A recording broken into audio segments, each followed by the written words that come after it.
If you work as a manufacturing facilities engineer, installing a new piece of equipment can be as complex as the machinery itself. From prep work to alignment and testing, it's your team's job to put it all together. That's why it's good to have Grainger on your side. With industrial-grade products and next-day delivery, Grainger helps ensure you have everything you need close at hand through every step of the installation. Call 1-800-GRAINGER, click Grainger.com, or just stop by. Grainger, for the ones who get it done.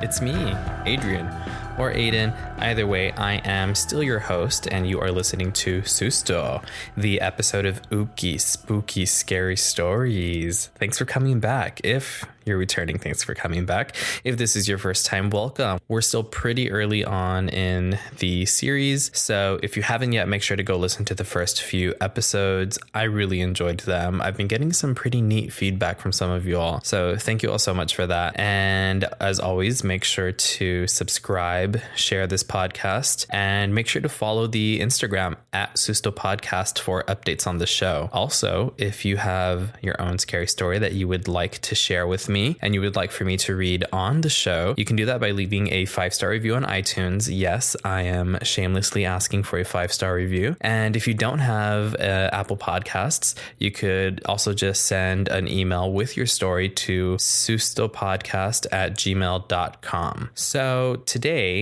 I have another guest for you, and today's guest is one of my very, very dear friends, Joe Uvalles, also known as Beatrix Lestrange, a dractivist in the Valley. And I'm very excited to have Beatrix on here today because Beatrix and I share a very special connection. For those of you that do know us, I'm sure you know what we're talking about, but we have this joke where we call each other Twitches, like that Tia and Tamara show, or not, is that their real names? Totally forgot.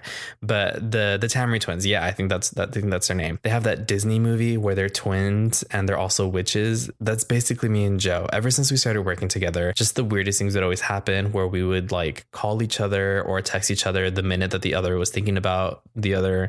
We would say the same things at the same time or text the same things at the same time. Just that witch was always in my head and vice versa. So I feel like this one is a great guest to have on, of course, and I'm really excited for you to hear the stories that Joe has for us today. They are some pretty neat stories. I'm not going to tell you what they are so that you can be a little surprised when you get into it, but make sure that you stick around after those stories so that I can, as always, give you some context, whether it's historical or personal, about those stories. So yeah, hope you like today's guest.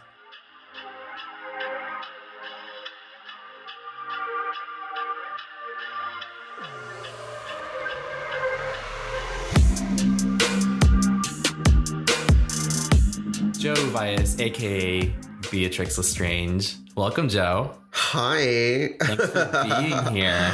First of all, can you describe the setting that we're in right now? So we're in my office / studio in my apartment. /dungeon. And Joe had the wonderful idea of we should put some candles on. Yeah, mood lighting. Some mood lighting, make it extra spoopy. So we have a mix of... Get into the spooks. Of actual candles and electric candles because... Remote control candles because it's 2019 and... I did not know they made remote control candles. They exist. Were they on sale? Yes. They were actually a Christmas gift. So yeah, Joe is here today to share some spooky experiences. Do you believe in the paranormal, Joe? Anyone who knows me, so let's differentiate the paranormal and supernatural, right? Okay. So first, I don't believe in anything being supernatural because everything, even ghosts, spirits, whatever. I'm of the perspective that that's part of just the world that we live in. So I don't see anything super about it. I think it's normal. It's natural. I believe in energy. Paranormal. What do you define paranormal as?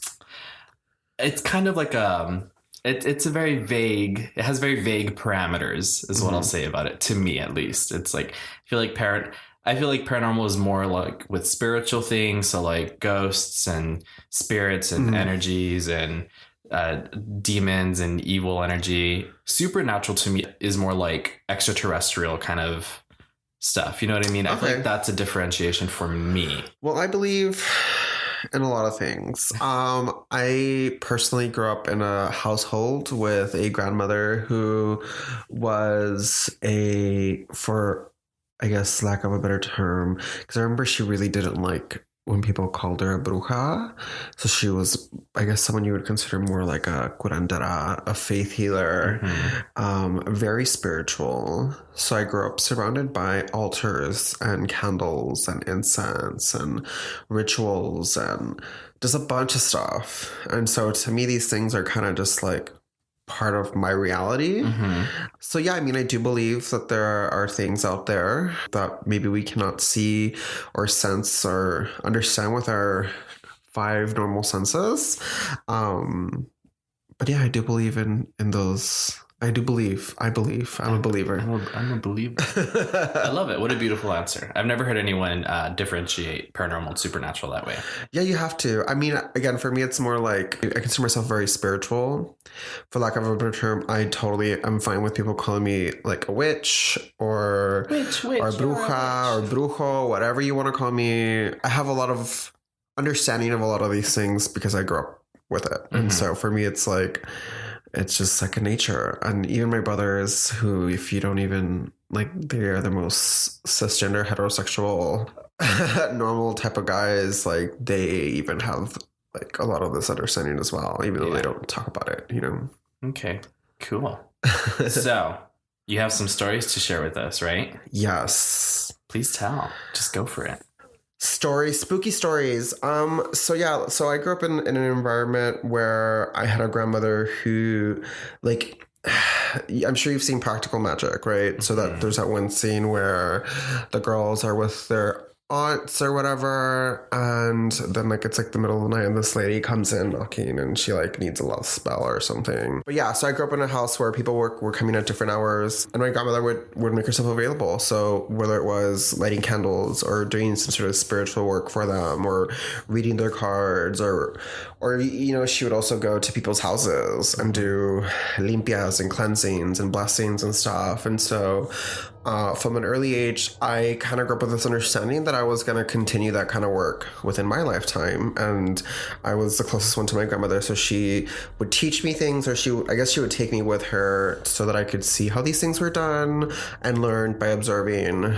And so people who know me now know that I read tarot, I read cards. It's just something, again, I grew up in this kind of environment where I learned these things as a kid. So I remember my first experience with tarot cards was, and this may not be spooky, it's just like creepy, but basically we were in a house in Matamoros. My grandmother had been asked to go to a house to do a blessing for some clients, and you know, it involved different rituals and stuff and collecting different plants to do barridas and limpias for the people in the house. And the people were like, oh, we also bought like a new vehicle. Like, I guess, I don't really remember the details, but basically it was a new house, new vehicle.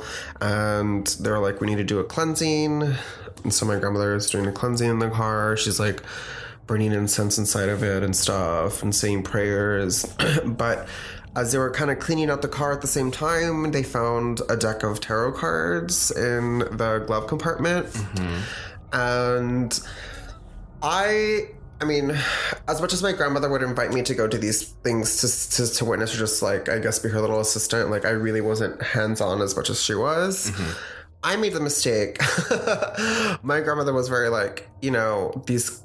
At the time, I didn't understand why, but now I know why. But she was like, you know, we need to throw away these cards. Like, we don't know whose energy is impregnated. No, what's the word? Imprinted in this deck. We don't know what they were using it for. I, being a dumb little person, kept them. No, I started playing with them and shuffling them. I immediately start shaking as a little kid. I start shaking. I start getting sweaty. I remember getting dizzy, and then my grandmother, who was like, I think moving on to a different part of the Olympia, like, one of the ladies was like, you're like, this kid is going through something.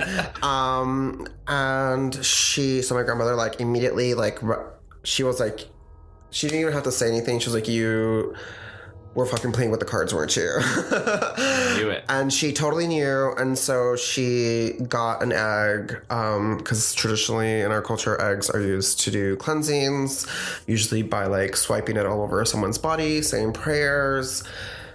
So she gets an egg and she starts, literally the egg touches me. Like, she put it on me, it touches me and it pops.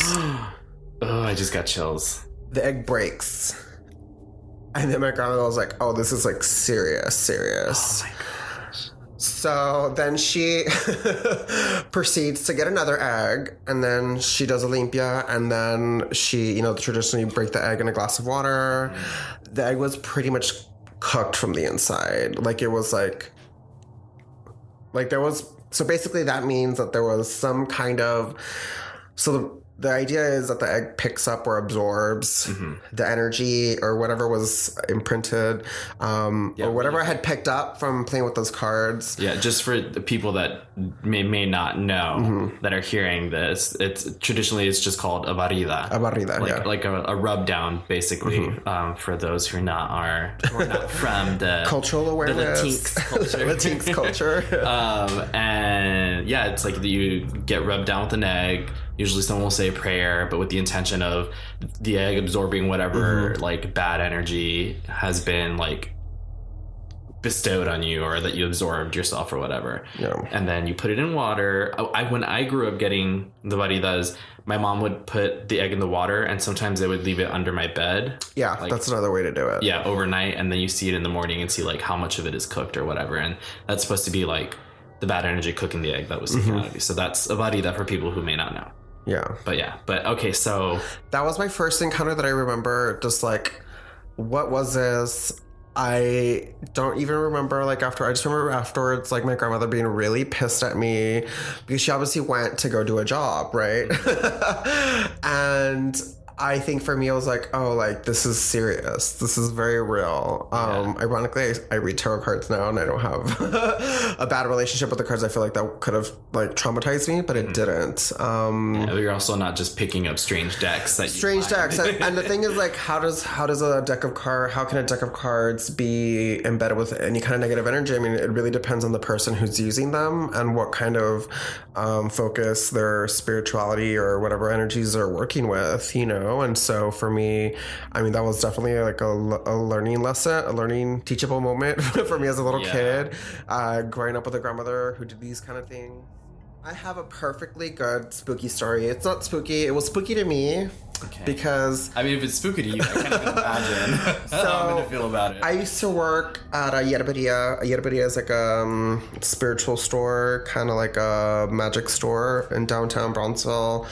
And I had clients, whatever. I would do tarot readings. Normally, when someone has a question about like a love interest or their partner or just any person, like, oh, I want to know what this person's going through or thinking or whatever, how they're feeling. I had an older woman come in for a reading, and she was visibly distraught. And, I'm like, okay, like, I believe tarot can be very therapeutic as well. It kind of helps us get a little bit more insight into some of the traumas and issues that we're going through. And so fun. And then, we're doing the first reading. I always do like a general reading at first, and I don't ask them to tell me anything. Just let's see what I can pick up based on what the cards are saying. Fantastic. I need kind of pinpoint there was an issue with someone in her life, possibly a male figure, and then just some stuff that was going on. Then I was like, oh, okay, now do you want to ask about someone specifically? And so she's like, yes, I have a question about my husband. And so with tarot, you kind of identify, like, what sign is he? Okay, is he the King of Cups? Is he the King of Wands or whatever? Okay, fine. That's a signifier for the person. So you pull that card from the deck, you put it on the table, and you kind of shuffle the cards and you read around that card, right, to kind of channel that person's energy. Mm-hmm. I asked her to shuffle the card. I started putting the cards out. I'm like putting the cards out, and I'm starting to get this like weird, and I'm getting it again. I start getting goosebumps, and I start I start breathing heavy, and I'm like something, and I'm starting to read what the cards are saying. I'm like, your husband's not very happy. He seems pretty upset. There's some stuff going on, and she starts crying. She killed him. No. Oh, okay. And so, and then I ask her, where's your husband? Like, why isn't he with you? Or like, are you, what's the tea? And she's like, oh, my husband's been dead for... My husband's been dead for a couple of years now. And That's not fair. I was like, I stopped the reading immediately. Oh my God. And I was like, I'm sorry. I don't know if I can continue this reading because I don't do mediumship for a reason, because I don't get into, I haven't had that kind of a training. I mean, I know about it, I've studied it, but it's not something that I personally would want to do. That's a whole other kind of worms, dealing with spirits of the dead and kind of like bringing them, like that's a whole thing that I'm not, but it was interesting that, because and the thing that creeped me out the most was during the reading, I kept seeing him in my head. And I was like describing him to her. And I was like, I remember he was like wearing a cowboy hat. And I was like, oh, he wore these kind of hats. And the thing is, like, when you're doing a reading on someone, you try to obviously channel that person's energy, right? Like, especially if you have a question about like a lover or someone that you're interested in or whatever, like, let me channel their energy so I can provide the best reading I can for the person in front of me.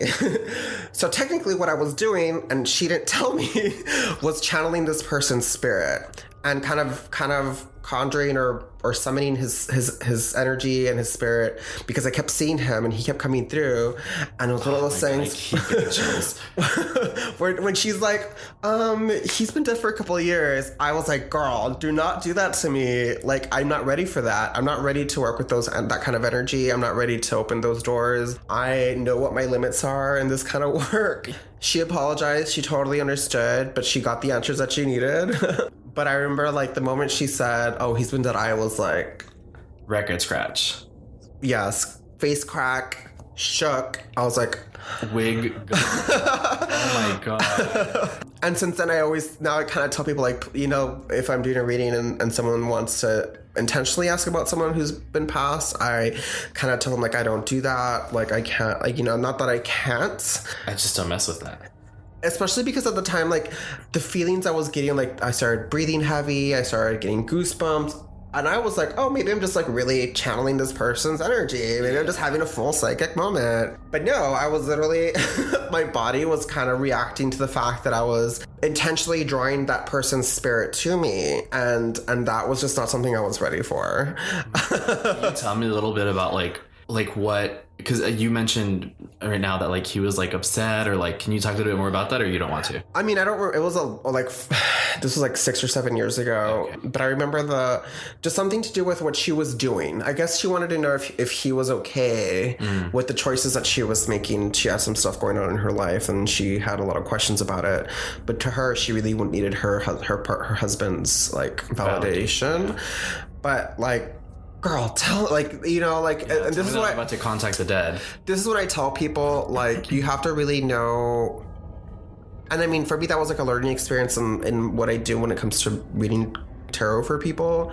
It's just sort of like letting people know, like, this is what I can do for you, and this is what I can't do for you. Mm-hmm. And a lot of times people go to really bad readers or fakes or whatever, and they will literally do or say whatever you want them to in exchange for you to just pay them. Yeah. It's a business for a lot of people. Mm-hmm. I mean, I do charge for my readings, but at the same time, I make sure that my client is taken care of, and that, I kind of let them know what I can and can't do, like I said, and that they leave with this sense of, I don't like leaving a client with a sense of, like, doom or, like, oh, you have a hex. Like, I don't do that. And if I do feel like there's something going on that needs to be addressed, I kind of give them as much information as I can so that they can kind of help fix their problem by themselves. I'm not going to charge them for like, you have this evil curse on you, you know, you have to pay me $500. Or, like, that's not how that works for me, you know? And so people need to ask, it's okay to ask questions of your reader, you know, and everyone reads differently and everyone kind of has their own methods. One of the things that I hate is when people come for a reading and they're like, halfway through, they're like, well, that's not how so-and-so reads the cards. I'm like, well, then go to so-and-so, you know? And I just, you know, even for me, I like to get my cards read every now and then, but I like to make sure that I communicate with the person that's reading my cards. And also that I kind of like give them information as much as I think they should know. Because also a good reader will be able to kind of tell you things that maybe you didn't tell them, but have everything to do with the question being asked. So that was definitely a learning experience for me. Afterwards I was like, oh, so like this is something that I can do. And it's interesting because I had actually just, I don't know, around that same time I had just purchased the book, The Witch's Book of the Dead by Christian Day, and he has exercises in that book on how to, he calls it going into the visionary state, but if you read Laurie Cabot's work, she calls it going into alpha, which is basically, it's like this meditation where you basically put yourself into a state of mind. It's almost like meditation where you're open to these kind of energies for psychic readings or getting impressions or whatever. And so within the book, which is Book of the Dead, I mean, I knew about these concepts. I know about these concepts. I'd studied it. You know, he has a whole chapter on mediumship. Once the reading was, I was like, oh, this is what I was doing. Yeah. I was literally conjuring the spirit of a dead person through tarot cards, which is doable. Oh, gosh.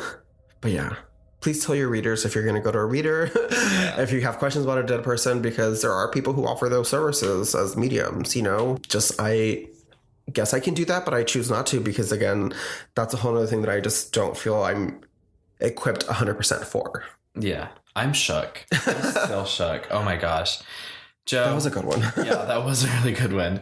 Joe, thank you so much for coming here and for sharing your stories and your experiences. No, thank you. This is fun. I like how I think the mood also helped a lot. It really did. It took me there. I highly recommend, if you're able to listen to this podcast, light some candles, turn the lights off. Turn a little incense on. Yeah, turn some incense on. Feel the full spooky fantasy. Or you can just listen in your car in the middle of the day with the sun shining also. But yeah, Joe, thank you so much for being here. I really appreciate it. Thank you for sharing. If people wanted to find you online, where could they find you? So I have a lot of my social media is just around my drag character, Beatrix Lestrange. So at Queen Beatrix, it's at KWEENBEATRIX, Queen Beatrix. I actually do have a page where people can contact me for readings. Okay. It's called Tarot by Joe. And that's on Facebook? And that's on Facebook. Okay. Yeah, I should put it on Instagram. I should do that. You should. And yeah, just follow me. Sometimes I go live on my pages and do readings, or like I did it on my Instagram the other day. I was just kind of reminding people that I do readings and sharing experiences. So follow me, love me, like me, saturate me with your love. Yeah. Great. Again, thank you so much. And I'll talk to you later. Ooh. Bye. Bye.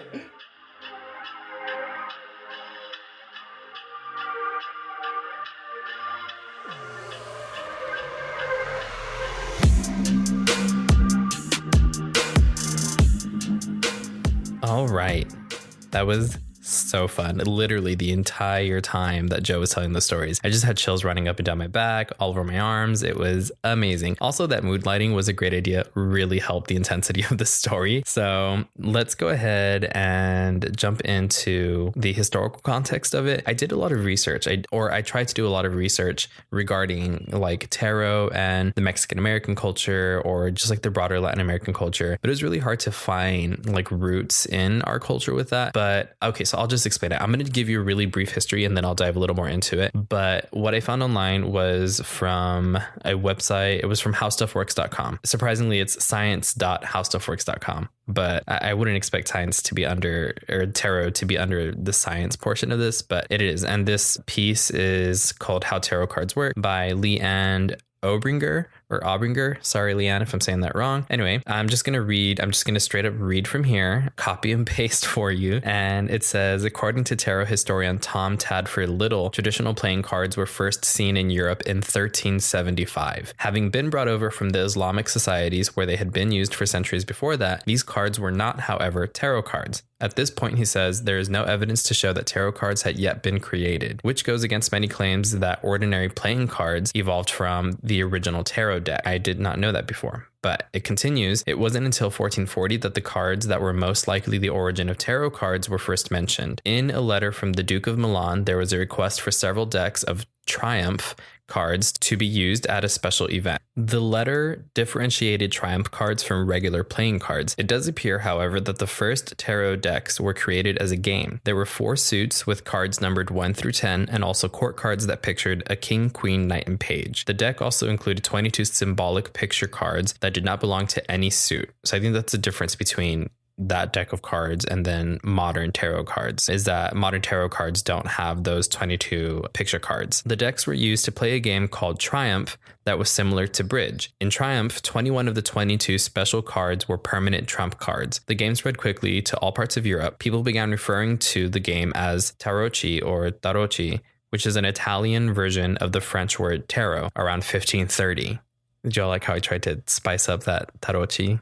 Yeah. Anyway, it's Italian. I give him a best shot. Anyway, in 1781, in France and England, followers of the occult discovered tarot cards. They saw the symbolic pictures of the cards as having more meaning than the simple trump cards they were used for at the time. They used the cards as a divination tool, and occult writers wrote about the tarot.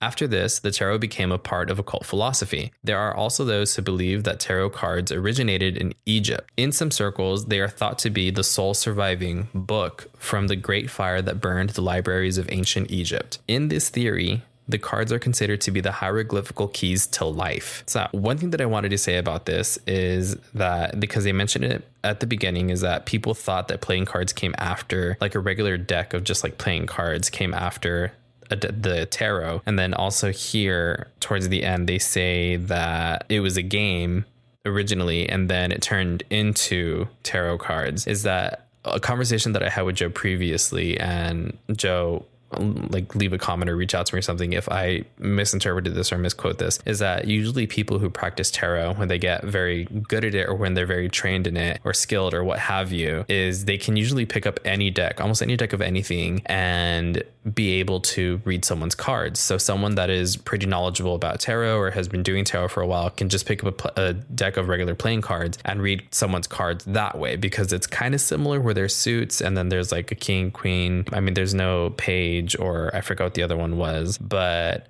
like it can be done. And so I joke sometimes with Joe whenever I get the chance. I'm like, I'll see a deck of Uno cards and be like, read my cards with this. But theoretically, someone can do that with almost any deck of cards. It just has to be sort of similar. The only thing that I was able to find when I was doing this research in regards to making ties between the tarot and like Mexican American culture or just like broader Latinx culture was that people sometimes use loteria cards for divination.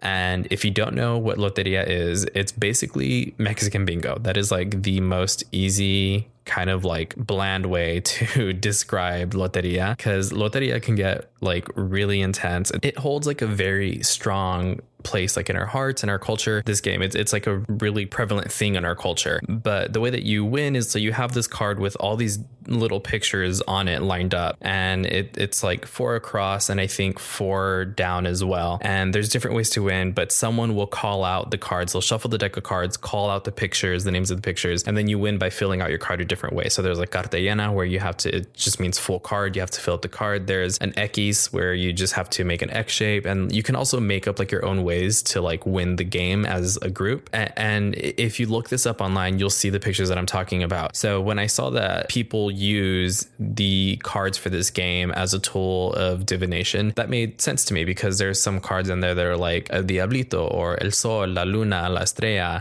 El Mundo, and you can interpret these cards cards in different ways. And that's sort of how, I guess, to me, that's how I understand that tarot came to be, is that people interpreted these cards that was originally a game. And that's why people who are pretty skilled at tarot can pick up, again, almost any like deck of cards that's not specifically tarot and interpret those a certain way. You know what I mean? It's less about having this physical thing, and it's more about being able to interpret, you know, what is being presented to you, the way that I discover it. I also have a deck of tarot cards. I have 2 decks, and I'm not going to say like I'm not good at it or I am good at it, because it's all about your interpretation, but I'm definitely learning how to interpret them. And I mean, the ones that I have came with like an app, and so I can look up what the cards mean. And then I also like cross-reference on other websites. And sometimes I read the cards and I'm like, I have no idea what this means. Like, it just doesn't mean anything to me. And there's other times where it's just like so oddly specific, and I'm like,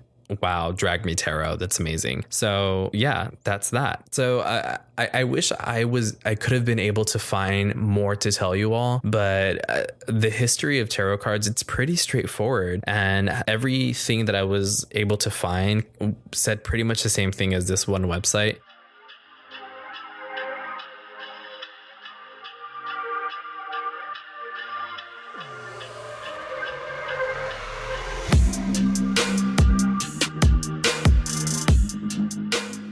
I hope that you all did enjoy that. Again, this is a fairly new podcast, and I know I've said it 100 times before in only 4 episodes, but I'm having a lot of fun doing this, and I hope that you all like it too. And the next episode is going to go back to I don't want to say original, because this is still so like fresh and so new. So there's nothing like, I can't be like, oh, back to how we used to do it. But the first like 2 or 3 episodes where I was doing just like straight up storytelling, the next episode is going to be like that. I don't know when I'll have a guest again, but there are people that have reached out to me that were interested in sharing certain stories, and I'm really excited to hear those stories, and I do want to have those guests on. But again, I don't know when I'll be able to do that, but I want to make it happen. So as always, thank you all so much for listening. And if this is your first time, please make sure that you go back and listen to the first 3 episodes while this is still fresh. That way you can be one of those people that says, oh, I listened from the very beginning, when I'm at episode like 100 something,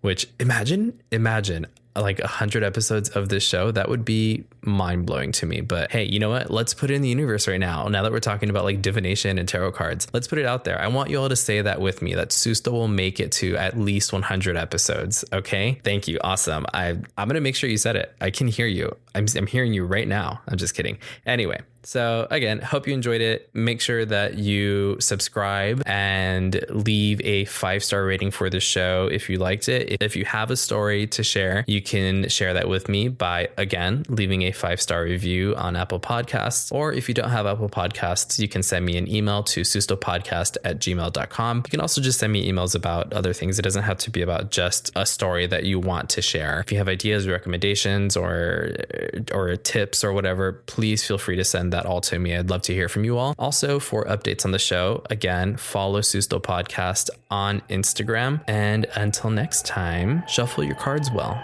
Bye.